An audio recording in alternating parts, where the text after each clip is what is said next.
சயன கோலத்தில் பெருமாள் இருக்க கண்டிருப்போம். சயன கோலத்தில் துர்க்கையை கண்டதுண்டா? ஆம், செழிய நல்லூர் கோவிலில் துர்க்கை அம்மன் சயன கோலத்தில் காட்சி தருகிறாள். துன்பப் பெருங்கடலாகிய இவ்வுலக வாழ்வினின்றும் நம்மை காத்து நிற்பவள் துர்க்கை. துர்க்கை அம்மனை துதித்தால் துன்பம் பறந்தோடும். தர்மத்தை காத்து நிற்கும் அவள் தரிசனம் பட்டாலே சர்வ மங்களங்களும் உண்டாகும். அதனாலேயே அவள் மங்கள ரூபிணியாக போற்றப்படுகிறாள். துர்காதேவிக்கு இந்தியாவில் பல இடங்களிலும் திருக்கோயில்கள் உள்ளன. பெரும்பாலும் அவள் நின்ற வடிவில் காட்சி தருவாள். பெரும்பாலும் ஏன் எல்லா சிவாலயங்களிலும் கோஷ்ட தெய்வமாக காட்சி தருபவள் துர்க்கை. சில இடங்களில் அமர்ந்த கோலத்திலும் அவளை தரிசிக்கலாம். ஆனால் அவள் சயன கோலத்தில் அருள்பாலிக்கும் திருத்தலம் சோழிய நல்லூர். ஏன் அவள் இங்கு சயனித்திருக்கிறாள் அறிந்து கொள்வோமா? செந்தமிழ் நாட்டில் பொதிய மலை உச்சியில் புறப்படும் தென்றல் கமிழும் திருக்குற்றாலத்தில் இருந்து கம்பீரமாக பிரவாகித்து வரும் சித்ரா நதியின் வடபாகத்தில் நெல்லுக்கு வேலியிட்டு காத்த நெல்லையம்பதிக்கு வடக்கில் உள்ள நெல்லையம்பதியின் பெயர் கொண்ட திருநெல்வேலி ஜில்லா, திருநெல்வேலி தாலுகா செழிய நல்லூர் என்கின்ற கிராமத்தை முன்கால முறைப்படி செழியன் சிற்றரசன் ஆண்டு வந்தார். கிராமத்தின் காவல் தெய்வமாக வடக்கில் செழிய அம்மனையும், கிழக்கில் தர்ம சாஸ்தாவையும், தெற்கில் வலம்புரி விநாயகரையும், மேற்கே தன்னுடைய குல தெய்வமாகிய வன துர்க்கையையும் அமைத்து தினம் தவறாமல் குடும்ப சகிதமும் தரிசனத்திற்கு வந்துவிட்டு வீடு சென்று விட்டான். அப்பொழுது அரசனின் 8 வயது பெண் குழந்தை வீடு செல்லாமல் வனத்தில் தங்கிவிட்டது. கொஞ்ச நேரம் சென்று தன் பெற்றோர்களை காணாது அழுது கொண்டு இருக்கும் பொழுது அவ்வழியே சென்று கொண்டிருந்த திருடன் ஒருவன் குழந்தையை பார்த்து குழந்தை அணிந்திருக்கும் நகையை திருட குழந்தையிடம் வரும்பொழுது அக்குழந்தை அத்திருடனை கண்டு பயந்து அழுது கொண்டு துர்க்கை அம்மனின் பக்கம் ஓடி ஆற தழுவ அணைத்து கட்டி கொண்டது. அத்திருடனும் குழந்தையின் செய்கையை பார்த்து குழந்தையை எடுக்க அம்மனை கட்டிக்கொண்டிருக்கும் குழந்தையின் மேல் கைப்பிடித்து இழுக்கவும் முன்னிலும் மிகவும் பயந்து இன்னும் இறுக்கமாக அம்மனை கட்டிக்கொண்டது அந்த குழந்தை.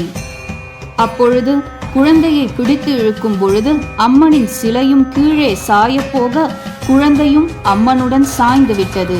அப்பொழுது அம்மன் பிரசன்னமாகி திருடனை சம்ஹாரம் செய்து குழந்தையையும் தன்னுள் அடக்கம் செய்து கொண்டு அரசனிடம், உன் குழந்தையை நீ தேட வேண்டாம், என்னுள் சேர்த்து கொண்டேன் என்று கூறியும் குழந்தையையும் கல் ரூபத்தில் தன் பக்கத்தில் வைத்து காத்து அருளினாள்.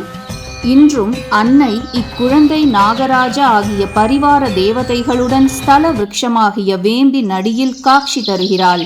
சுமார் 40 வருடங்களுக்கு முன்பு பெருங்காற்றில் அம்மனின் ஸ்தல விருட்சமாகிய வேப்ப மரம் அம்மனின் சிலைக்கு ஒரு விதமான பாதகமும் இல்லாமல் சாய்ந்த பொழுதும் அம்மரம் இன்று வரை பச்சையாக தளிர்விட்டு கொண்டு இருக்கின்றது.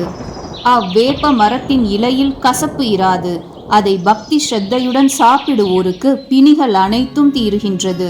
இப்படி நடந்து கொண்டிருக்கும் பொழுது 1970ஆம் ஆண்டில் மதுரையில் வசிக்கும் அம்பிகையின் அடியாரின் மகள் ஒருவரின் கனவில் அம்மன் தோன்றி, நான் இப்பொழுது சயன கோலம் கொண்டிருக்கும் இடத்திற்கு பக்கத்தில் கிழக்கே பார்த்து ஆலயம் அமைத்து வைஷ்ணவி துர்க்கை சிலை அமைத்து பிரதிஷ்டை செய்து கும்பாபிஷேகம் செய்து 2 வேளை பூஜையும் நல்ல முறையில் செய்து வா என கனவில் சொன்னதின் பேரில் 1970 முதல் 72க்குள் ஆலயம் அமைத்து 1972 கும்பாபிஷேகம் செய்யப்பட்டது.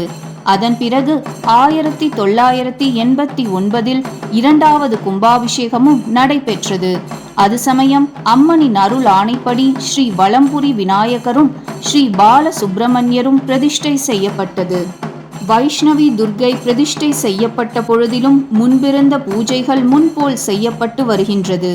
முதலில் வனதுர்க்கைக்கு பூஜைகள் செய்துவிட்டுதான் பின் வைஷ்ணவி துர்க்கைக்கு பூஜை நடந்து கொண்டிருக்கின்றது. அம்மனின் விசேஷங்கள் ஆனி மாதத்தில் உத்திராட நட்சத்திரத்தில் வருஷாபிஷேகமும், புரட்டாசி மாதத்தில் நவராத்திரியும், மாசி மாதத்தில் சிவராத்திரியும் மிகவும் சிறப்பாக நடைபெற்று வருகிறது. அம்மனை நம்பி வரும் அடியார்களுக்கு தீராத வியாதிகளையும் தீர்த்தும் மனதில் உள்ள கஷ்டங்களை போக்கியும் குழந்தை இல்லாதவர்களுக்கு குழந்தைகள் கொடுத்தும் நினைத்த காரியத்தை நடைபெறச் செய்தும் அருள்பாலித்து வருகிறாள். அம்மனின் அடியார்கள் வெளிநாட்டிலும் கேரளாவிலும் தமிழ்நாட்டிலும் பாம்பே, டில்லி போன்ற நகர்களிலும் இருந்து கொண்டு வந்து வழிபாடுகள் நடத்தி அம்மனின் அருட்பிரசாதத்தை பெற்றுக்கொள்கிறார்கள். இப்படி தினமும் பல லீலைகளை தன் திருச்சன்னதியில் நிகழ்த்தி வரும் அன்னை துர்க்கையை நாமும் சென்று தரிசித்து அவள் அருள் பெறுவோம்.